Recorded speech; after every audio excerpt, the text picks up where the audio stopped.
rare and balanced view on politics in today's world. Based on facts, born of rationality, common sense, and logic, providing context on today's events. This is American Perspective with Rick Thomas.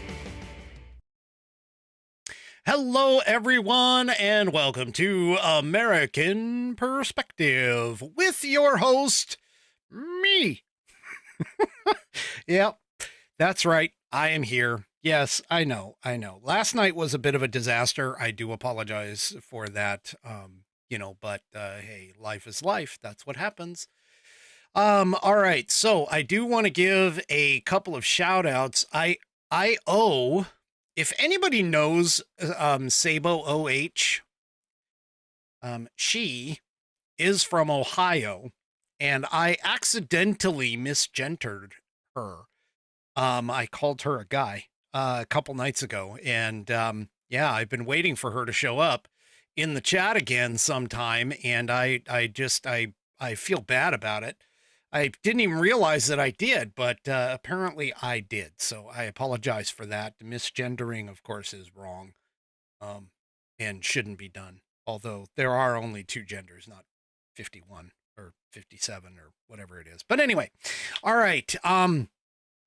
So tonight I've got a little bit of discussion with regards to the media spin. They obviously are trying to clean up Kamala Harris's past in order to make her look like she's more relatable, I guess. Anyway, I just cannot believe they, when you have a candidate or a potential candidate, it's just one of those things that, the type of backflips, gymnastics, and everything else that goes into trying to clean up for a garbage candidate is just amazing. And the fact that the mainstream media has jumped right in and has gone full bore. And it's not just the mainstream media. There's actually a couple of other items or a couple of other places that are doing the exact same thing. They are trying to clean up after her, and trying to take on, all kinds of different things just to make her seem more relatable and happy and everything else. Anyway, whatever. Mainstream media doing what mainstream media does, for the most part. Also, I've got a couple other things that are in the hopper as well, if I get to them. Stuff like a couple of things that developed in Congress.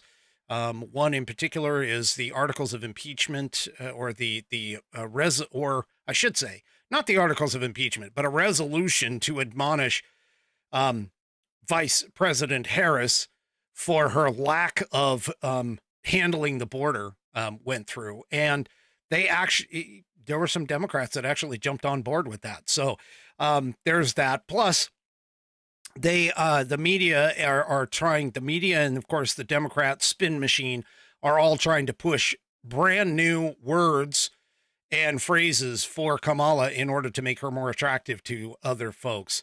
And that's just, it may not be going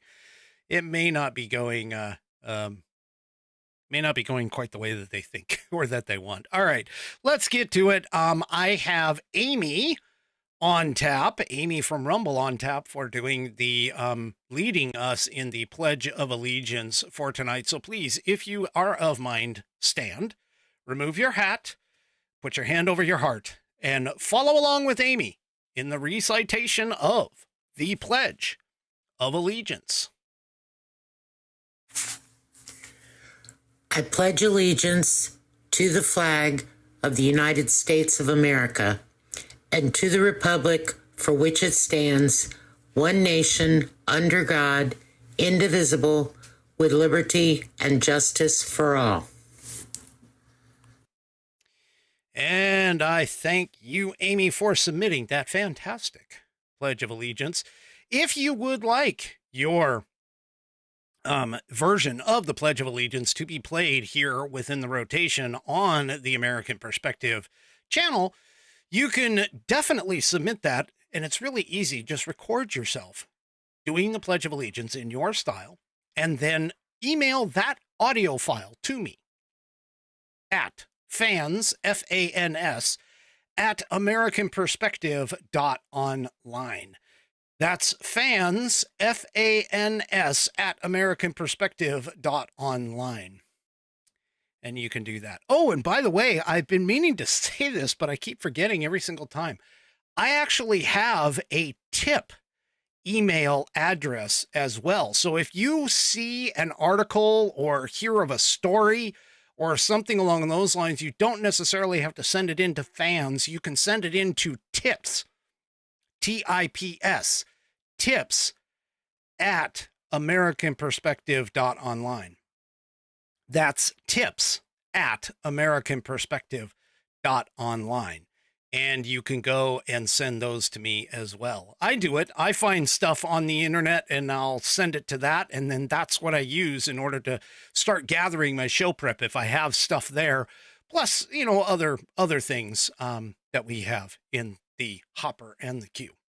All right. So last night I talked a little bit about the polling, and I talked a little bit about the potential paths in which the Trump team and actually Kamala Harris, the Democrats, have in order to get the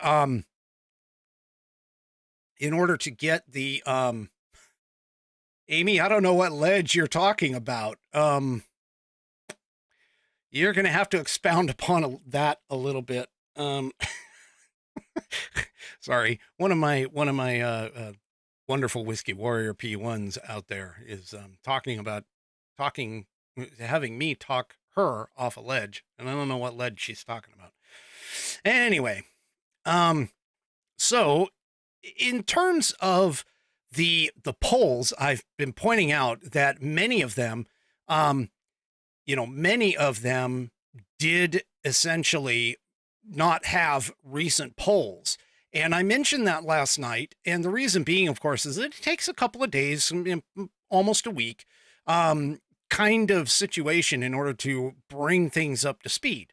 Well, one of the big questions that a lot of people were having has to deal with the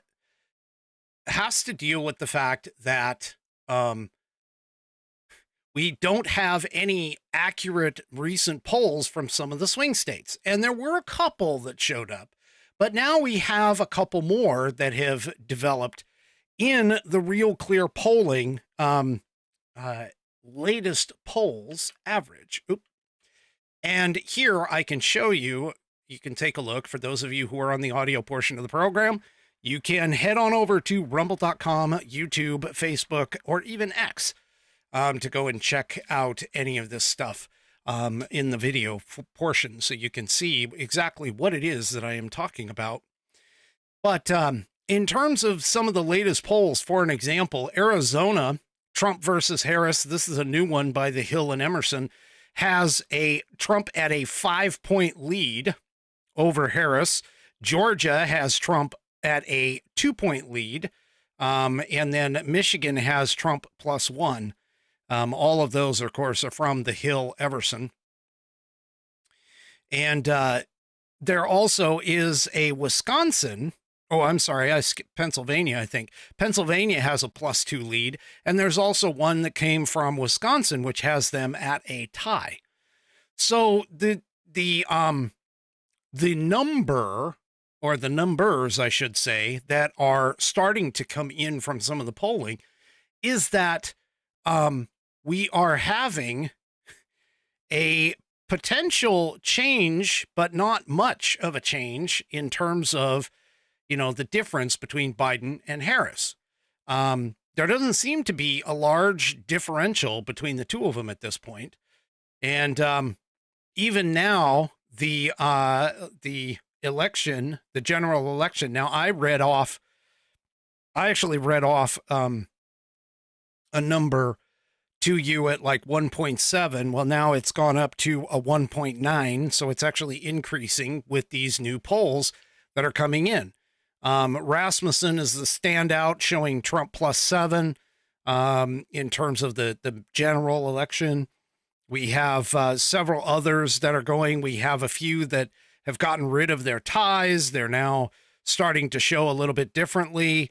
So again, the overall assumption at this point is that, again, keep in mind, these things are early, but the overall assumption is that just by changing from Biden to Harris hasn't really done a whole heck of a lot.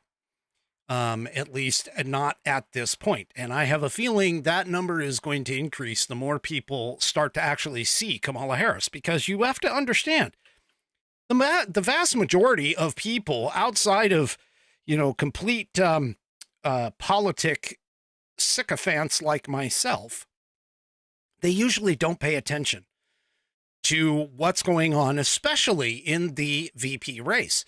And when you have a VP, that VP generally, is relegated to the background, let's say, unless they are a complete standout candidate, which honestly, that's one of the things that the mainstream media is attempting to do with Vance, by the way, is that they are attempting to kind of vault him into the spotlight, because pretty much with Trump, everybody knows what we got with Trump. Everybody knows that they've, a lot of the attacks on Trump, they're all old, they're played out. A lot of the things that they've discussed about Trump, it's all old, it's all played out. We have a known quantity in Trump. And so a lot of the mainstream media is now turning their focus and attention over to the vice president, because they want to try and disparage Trump and Trump's pick with attacking J.D. Vance. Now, I don't know if that's going to work, honestly. Now, that being said, there have been a couple of things that are supposedly attributed to Vance in some of the sycophantic followers that are all on the mainstream, or all on the socials, that I'm not entirely sure, just like with Trump, that I'm not entirely sure that when you listen to it in the context of the discussion, that it actually means anything, or means anything close to what these people are claiming. But the thing about it is that, again, polling shows you trends. We don't want to necessarily look at any one individual poll or any one individual outlying poll as a pure marker for a win or a loss or whatever. We're looking for trend lines. And as of right now, there doesn't seem to be much of a trend at this point. Well, for Kamala Harris, they are attempting to revitalize her and remake her and turn her into something that she literally isn't. And speaking about that, I do have to mention my video 2 nights ago, where it's in the title. I think it's episode 369. The episode title is "Who is Kamala Harris?" That video has received over 5,000 views, and that, I have to say, is very, shall we say, very surprising. I actually haven't gotten out of the 500s, let alone getting into the thousands for views, in a very long time. So obviously that particular video must have attracted some attention from somebody somewhere, because it's gone what I would consider kind of a viral for me anyway. But yeah, so hopefully that's going to bode well for the channel and for me and for the show and so on and so forth. But I just wanted to bring that up. Well, now what they're doing is they're attempting to make, in terms of the mainstream media, the Kamala Harris spin doctors are attempting to push different angles, different words, trying to make Kamala Harris attractive to others, including some of the typical Democrat stronghold voters, such as young people. Has anybody ever heard of the term brat?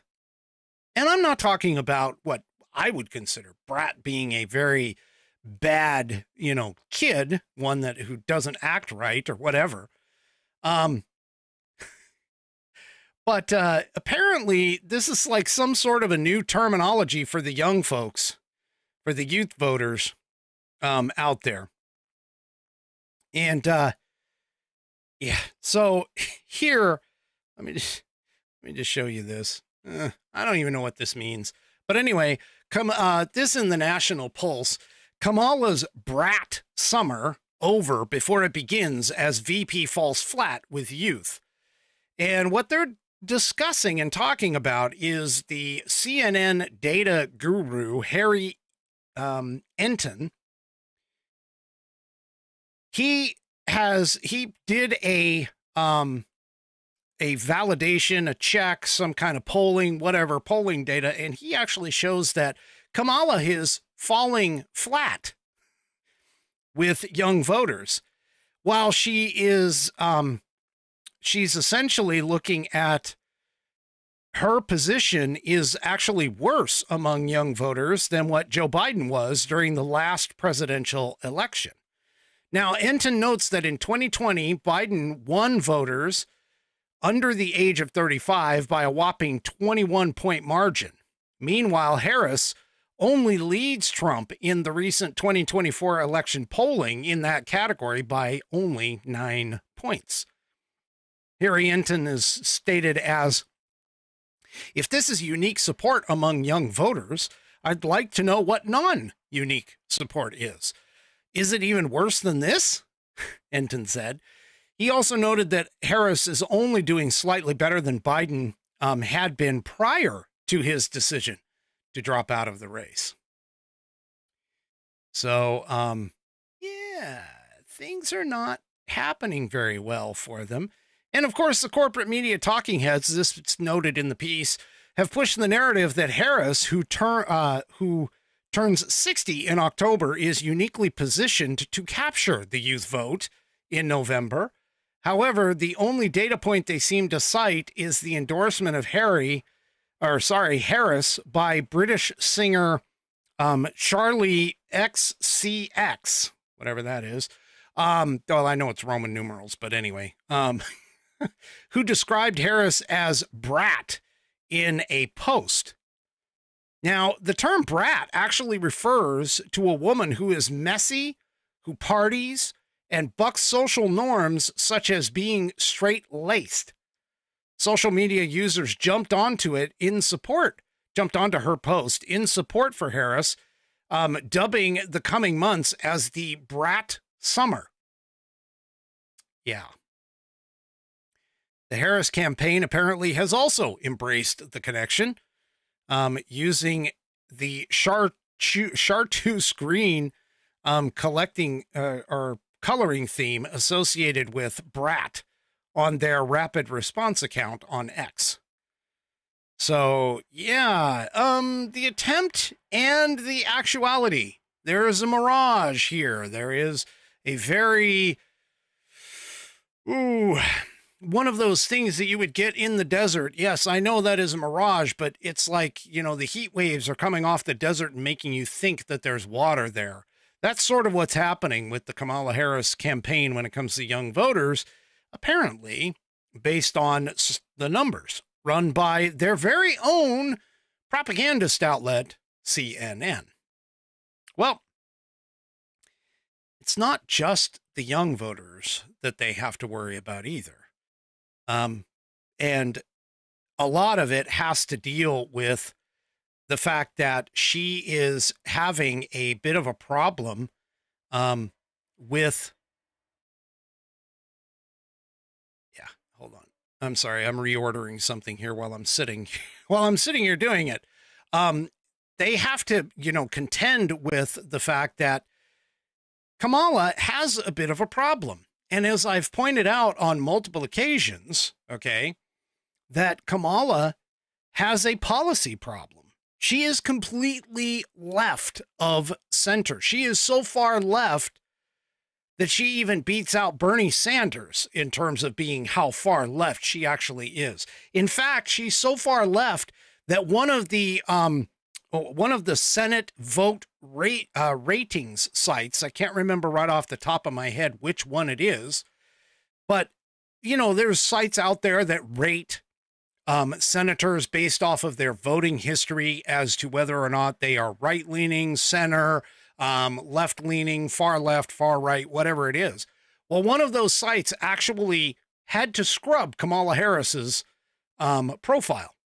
They got rid of it because her voting record in the Senate while she was there in the Senate, not for very long, by the way, but while she was there in the Senate was completely far left. And so they are attempting to scrub her background. The same thing goes with the whole idea of her being the border czar. Remember how I talked about that last night? The border czar, today, the right jumped on it right away, as they should have. And the conservatives, the Republicans, they all went after her for that. And that is all the mainstream media was talking about, was how she was incorrectly labeled as the border czar, even though she was referred to by those same media outlets just a few years ago, I should say, not several years ago, but just a few years ago, as the border czar. They picked up the axiom and went and called her that the entire time that she was under the responsibility given to her by the president. Well, they're also, of course, attacking anyone who is making this into some sort of an attack on her being a person of color as well. Here in the Federalists, Kamala can't win on policy or performance, so the media will make this campaign a race war. Well, there isn't much of a race war here, but she literally loses any kind of conversation when it comes to talking about policy. She is completely against fracking. She is completely against deportation of illegal aliens. She is completely against making sure that criminals actually serve their time. She is, consistently, she's for spending just boatloads of money on the Green New Deal. And in fact, she was the one that was the tie-breaking vote in the Senate that brought us the Inflation Increasing Act, also known as the Inflation Reduction Act, even though it didn't reduce any kind of inflation, was actually more of, and touted, by the way, by the Democrats shortly after it got passed as being the greatest climate change initiative, even though it was supposed to reduce inflation. Again, she is having they are going to have to do backflips in order to try and erase all of the things that she has done. And that's exactly what they're doing, is they're trying to erase her voting record and everything else that she has done into, and making her into some sort of a Wonder Woman. And that's exactly what the Daily Wire is saying. The media desperately tries to turn mediocre Kamala into a star. So the slogans are coming out. They're starting to come down, and everything is going to start changing over in terms of Kamala Harris. She is going to be attempted to be remade into something other than what she actually is. Now, you'll notice, too, at the same time, that the mainstream media has in turn attempted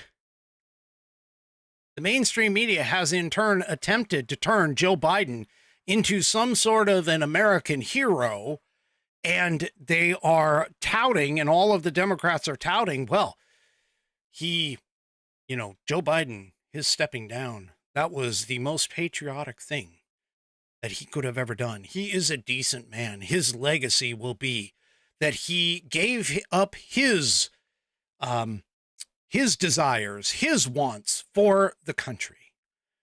And yeah, none of that is even going well. In fact, I've even posted a few things about him being a very decent, honorable, basically they're sycophantically saying, oh, he fell on the sword. No, he didn't. He didn't. He did not fall on the sword. He did not go willingly. He got booted out by a cabal of Democrat elites. That is exactly what happened. And these people are consistently trying to make him and her out to be something special. Well, she's not. And yeah. So, I just cannot imagine it. And it's not just us that have noticed the horrible thing that Kamala Harris actually is in terms of her job performance and everything else.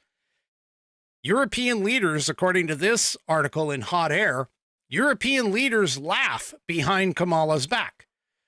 Well, they did behind Biden's back, too. I mean, let's be honest. They couldn't figure out. In fact, the last time that he went out and was standing in the field and turned away and started talking to somebody in the bushes during that paratrooper demonstration. And I think it was the German chancellor or something had to like go and get him and corral him back.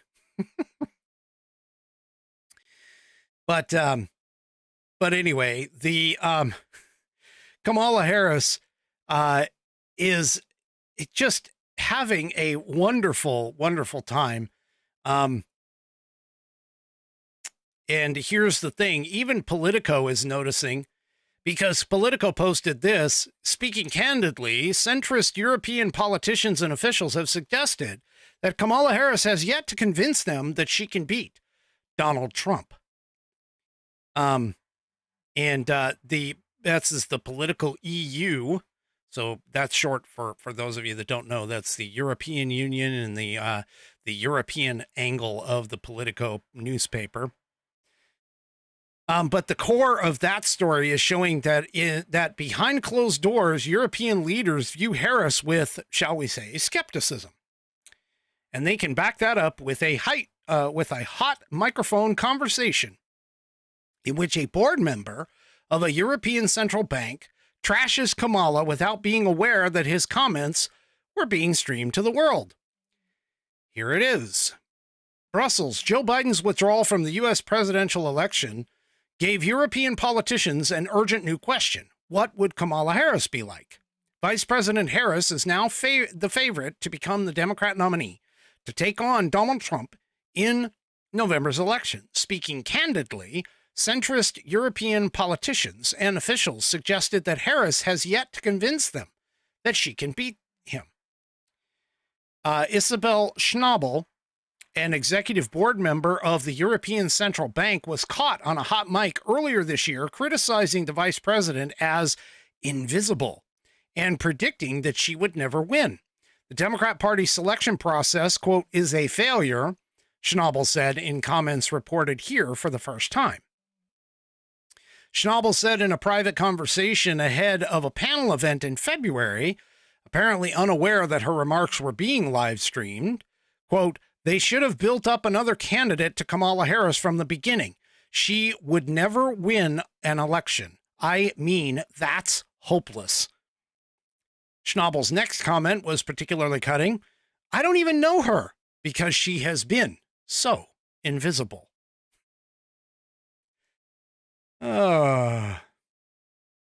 Speaking privately, and this continues, other people familiar with Harris's style of diplomacy criticized her speeches, recalling that she tended to read from a prepared text in a stilted manner. Two officials who met with Harris at the Munich Security Conference earlier this year told Politico she displayed a split-screen persona at the gathering. On one hand, her public interventions were highly scripted, speeches delivered via teleprompter with little spontaneity, and with her 2023 speech at the same conference particularly ill-received as applause lines bombed and she failed to connect with the audience. Another example of this is her feather-ruffling appearance at a UK artificial intelligence conference in 2023. Harris came on stage late and gave a speech. described by Politico as banal by one attendee, which poked holes in the flagship conference's theme. Yeah. And apparently the British actually complained to the White House about her. Now, we got to keep in mind that none of these people actually really like Donald Trump. I mean, we'll be completely honest about that. But the reasons why they dislike him is that he upends the current status quo, and that status quo is leading us to failure. Europeans seem fine with the whole idea of staying status quo. However, they are preparing for a Trump presidency by doing the right thing, which is building up their military. Yeah. She is, now, the funny thing about this is that yesterday I talked about how she wasn't going to be there for Bibi Netanyahu's speech, and she wasn't, but she and Biden, okay, apparently made some time to meet with Bibi Netanyahu.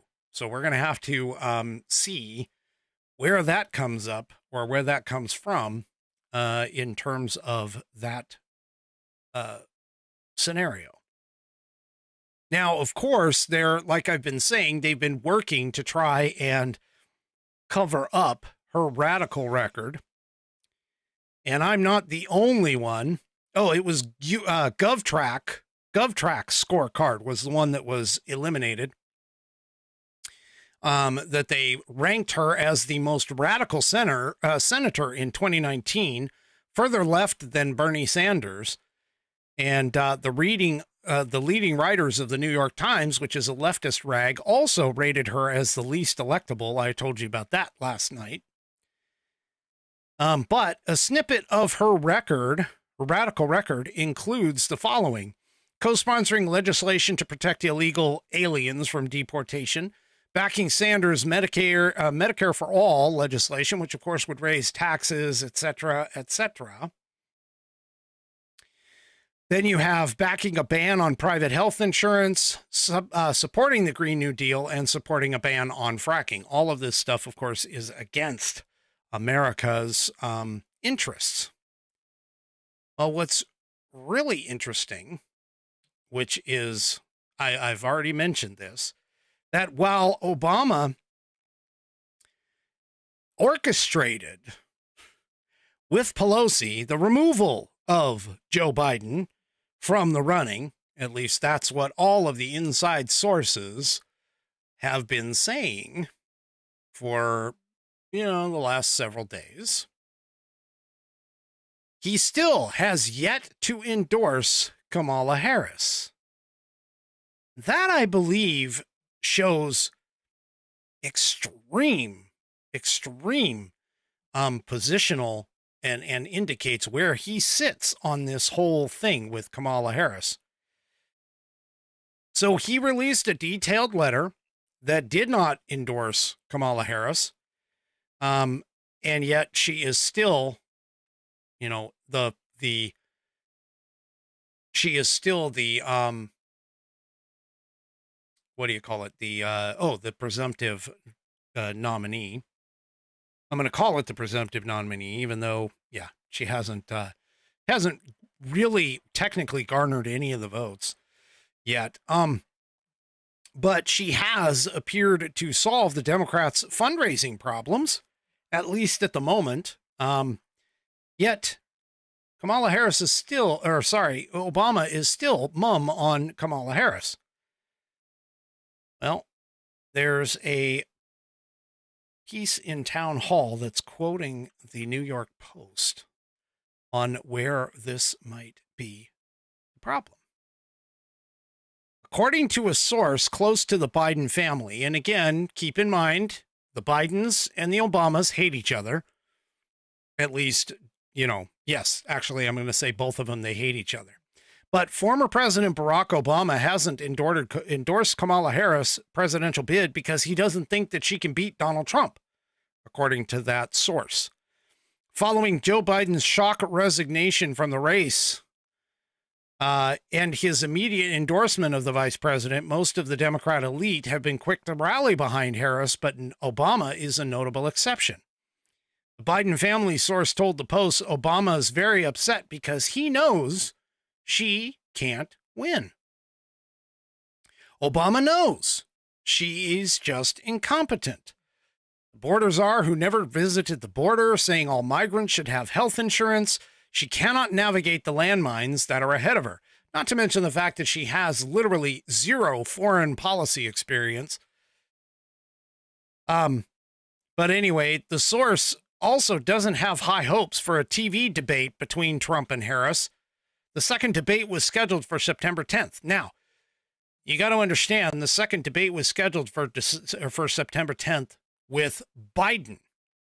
And since then, Trump has recommended or stated that he is not going to debate Kamala Harris in front of ABC, that he wants a more friendly news outlet to be the moderator. And so essentially what's happening here is the left has glommed onto that and is starting to turn it into this conversation about Trump being afraid of Kamala Harris. Well, yeah. It's not going to happen. Not going to happen. And according to the same source, about this, the wait until the debate, she can't debate. She's going to put her foot in her mouth about Israel, Palestine, Ukraine. She's going to say something really stupid. And Obama reportedly knew this was going to happen. Joe knew this was going to happen. But now she's going to have to answer real questions. Now, apparently the New York Post reached out to the White House about this and wanted some kind of comment on it. And yeah, so something tells me that that Kamala Harris is not in the best position.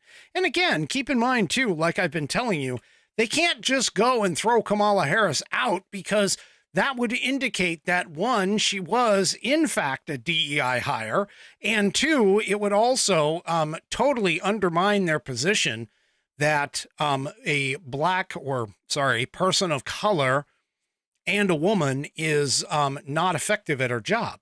And so they would be tossing her essentially to the wolves with regards to this. Well, another thing is that all politics, politics and their candidacy and their runs, they all need one thing, and that's called money. Money.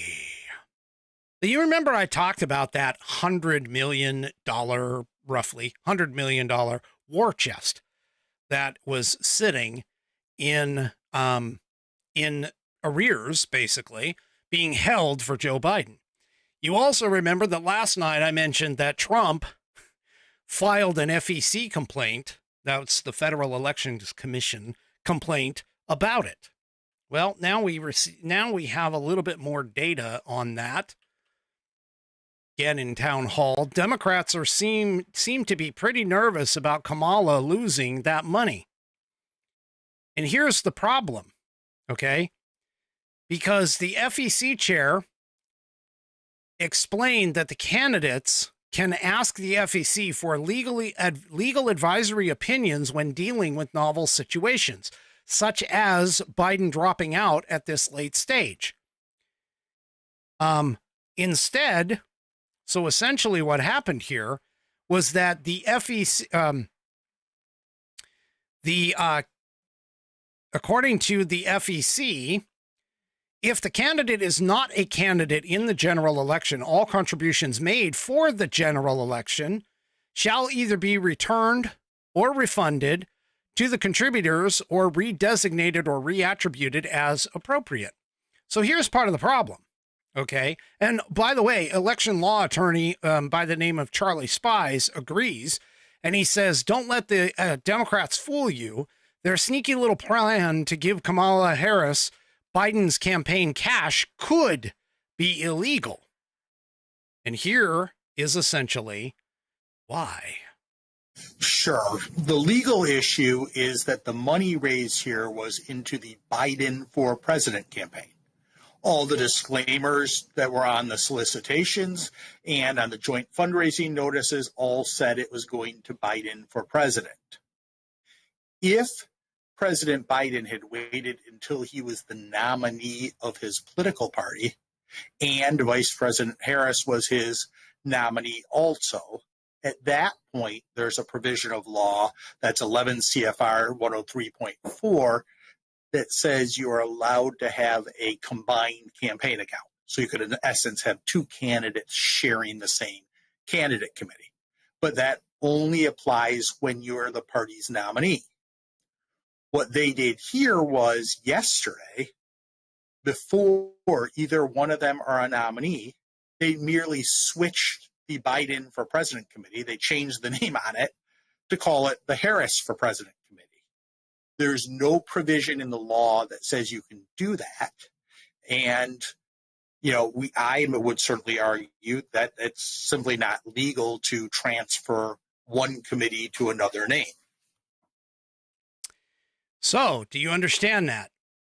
So basically what's happening here, and this guy is the FEC chairman, so you would think that he would know, okay?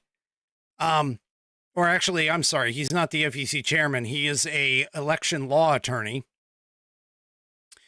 So this election law attorney basically says that he doesn't think this is legal. And the reason why it's not legal is because of the fact that Biden never officially became the nominee for the 2024 general election. And so because he was never named, officially named as the nominee, there is some teeth to Donald Trump asking for a ruling from the FEC, because all the Democrats did is just simply change the name of the campaign. If this is the case, and the commission actually,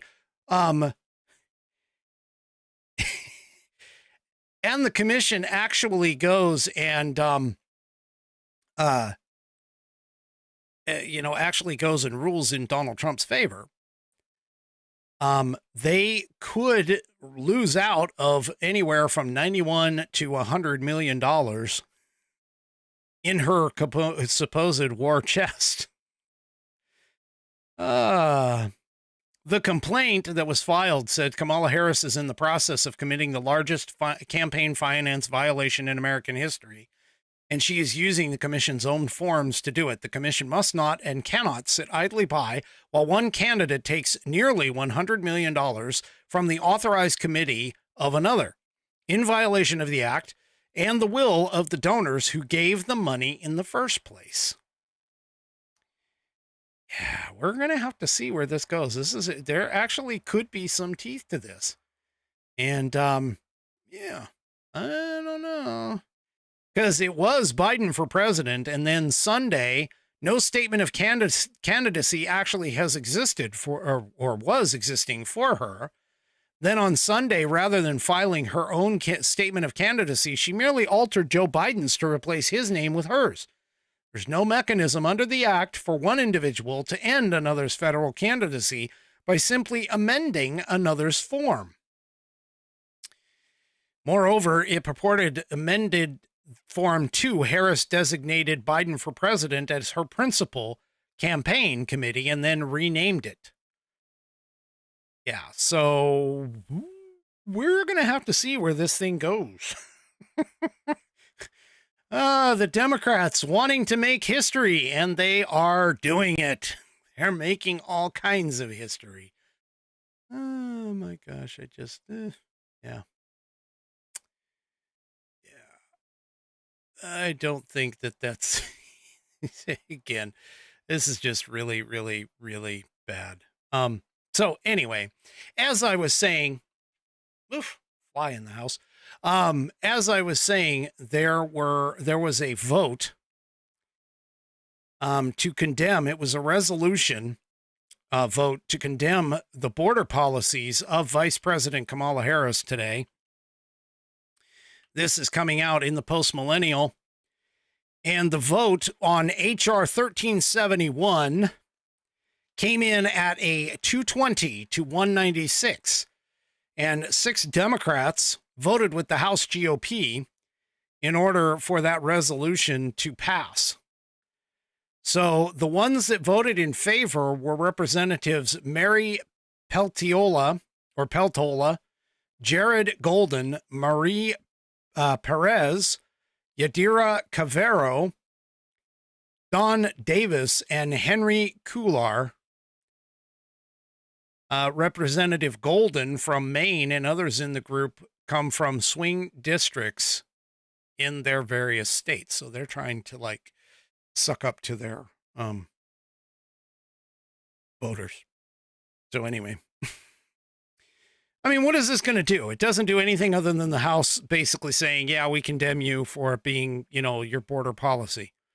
And it was a resolution that had been brought forward by the House Chair, Representative Elise Stefanik. And her quote said, today my resolution condemning Kamala Harris for her role as Joe Biden's open border czar passed the House. Let me be clear.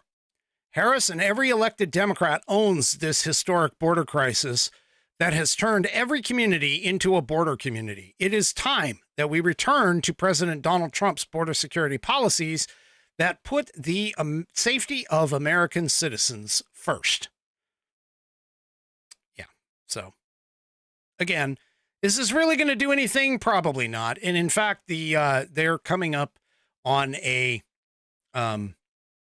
break here, their summer break for August. So again, is this really going to do anything? Nah, not really. It's not really going to change the minds of any of these people or anything else. Now, remember how I was telling you last night with regards to the DNC about the virtual DNC that they're looking to do? Well, they met last night in order to actually change the rules. And I had mentioned that last night, that they were meeting in order to decide what they are going to do. Well, they actually decided last night. This also in the post-millennial. The DNC moves to hold a virtual nomination of Kamala before the August convention. Now, here's the thing. The rules that they included blocks delegates from nominating a new candidate in Chicago, despite Kamala receiving 0 votes.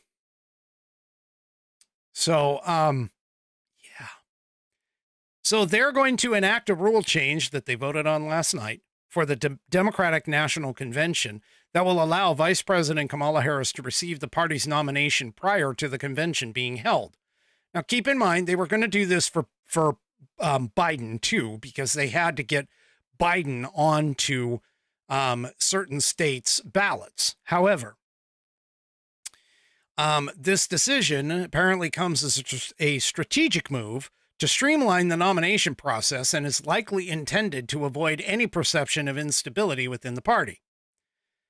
So this virtual roll call will be held during the first week of August. I already talked to you about that.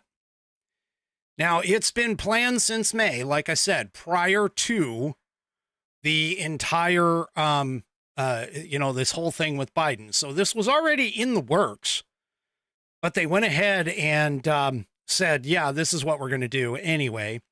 Then the decision to continue with this process also comes amid discussions by legal experts who happen to be right-leaning, potentially challenging the Democrat Party's effort to replace Biden with Harris on state ballots and to fork over his campaign war chest, which is already in the works. So don't be surprised if there's some legal action with this. Yeah, I don't think that this is going to be the simplistic switch that they are attempting for, which is part of the reason why she hasn't been fully named yet, to be honest with you. Also, the other thing, too, that we have to understand is that even with this virtual convention, naming her as the nominee, they also have to bring in the vice president. So that's going to go very quick as well, like I mentioned last night with regards to this. So there's a lot of stuff that is going on here. Just so much. It's kind of like drinking from a fire hose ever since, ever since the debate, really. In terms of what's happening in this realm, I'm just having a hard time keeping up with all this stuff that's going on. So there was one other article that came out that I found extremely interesting, especially considering the fact that we're heading into 2024 without having updating or changing, okay, a significant amount of the laws with regards to what happened in 2020. Well, there was a poll that was put out, and you can see here in the Washington Examiner, there was a poll that, took likely voters and basically asked the question as to whether or not they think ballot cheating will affect the 2024 presidential election. And they're calling out specifically also the 6 battleground states where the contest will be decided. Some 62% of likely voters told the Rasmussen Reports Heartland Institute poll that they are concerned about cheating based on what they saw in 2020 and their own experience of receiving improper ballot information in the mail. What's more, the survey details shared with a thing called Secrets showed that non-citizens, now remember, I gave you this, I talked about this for like a week, about a month and a half ago, but non-citizens have voted and plan to vote again, despite being barred from the polls.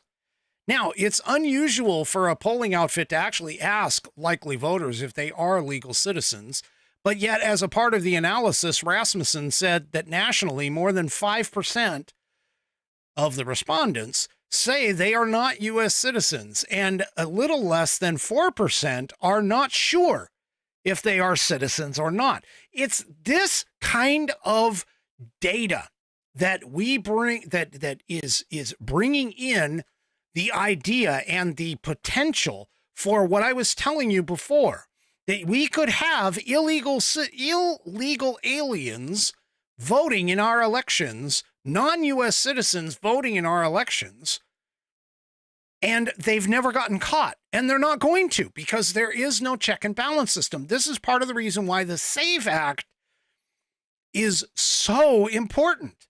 And the Democrats, every single one of them, stopped it.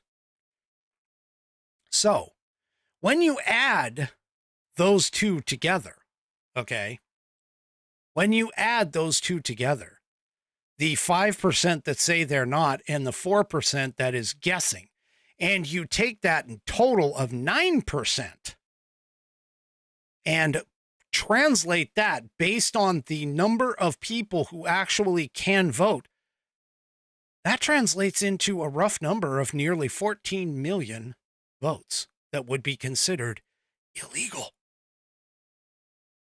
or improperly cast. Now, unlike most polls, this poll actually has a larger sample than usual. It had a sample of closely 2,500 U.S. likely voters with across the U.S. with 5,000, little over 5,600 in just the 6 battleground states alone. Now, the pollster, whose name is Mark Mitchell, according to the piece here, said he has just begun to ask voters if they are citizens or not. Non-citizens are not legally allowed to vote in federal elections. Okay? They're not. But Mitchell said that with the answers that he received, the Rasmussen Heartland poll is the first to show evidence of the potential for mass illegal voting. He said, quote, "We've seen multiple polls that indicate illegal voting issues, but this is the first poll where we've captured illegal aliens telling us that they are voting." Now, the left wants you to believe that this isn't happening, that it's illegal, not happening. And I've been telling you, it is just not being caught. It is happening. It is happening.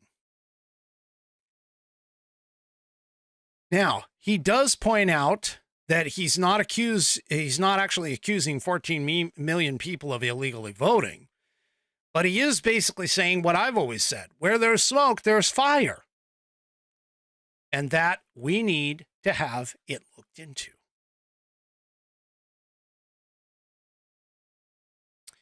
Now, Mitchell also points out that he's continually surprised by the lack of curiosity in the polling industry, because this is a real signal that I challenge other people to attempt to replicate. It implies that over potentially 14 million people illegally voted in the election. If you recall, when I did that series, okay, of the potential of illegal voters, there was actually a survey that was done, and the data analyzed that showed that in 2008, there was a large potential that it by itself potentially swayed the election, that the illegal voting by itself being extrapolated out potentially swayed the election in 2008. So, yeah, we have, multiple ballot problems. Mostly it's all mail-in balloting. The survey, a majority of the respondents said that they had received multiple ballots in the mail, and many were addressed to people who didn't live at their address. 18% said that the 2020 election, they personally received more than one official ballot in the mail, or received a ballot for someone else who doesn't live at that address, while 74% said they didn't. The number of people who said they got multiple mail-in ballots in 2020 was higher, at 20%, in the 6 battleground states. Right? So, yeah. Democrats, hello, you freaking morons. There's evidence here that demonstrates not only that 2020 wasn't the most secure and accurate election ever in the history of the United States, but that it was also a template to move forward with some other changes and things that they have been forcing down our throats. Yeah. So hopefully this time around, we've gotten at least some of the polls. The Republicans have at least gotten some of the polls and things cleaned up. That's what we're hoping anyway for 2024. Coming in with Kamala Ding Dong, as I call her, or Heels Up Harris, or Cackles. Whatever. Anyway. Yeah, Sergeant No points out one of his coworkers predicts that they will do that just to check off the first black female president. That is something that I actually voiced to my friend Steven Stiles earlier today, that there are enough sycophantic idiots out there who don't even look at her qualifications or anything else, and they will just do it just to be historic, which I think is what kind of happened with Obama getting in the first time around. So anyway. All right, well, that pretty much rounds out the hour for me. Do me a favor, if you have not done so, please head on over to rumble.com, get yourself an account. It is free to sign up. And once you do, check out, find whatever, the American Perspective channel, and make sure you hit that green follow button in order to make sure that you are notified when I go live. You can also do the same thing on YouTube, and you can follow me on the Facebook, page that I have there. And also you can follow me on other social media platforms as well. I stream tomorrow night, 5 p.m. Pacific, 8 p.m. Eastern here right here on American Perspective. I do appreciate y'all showing up.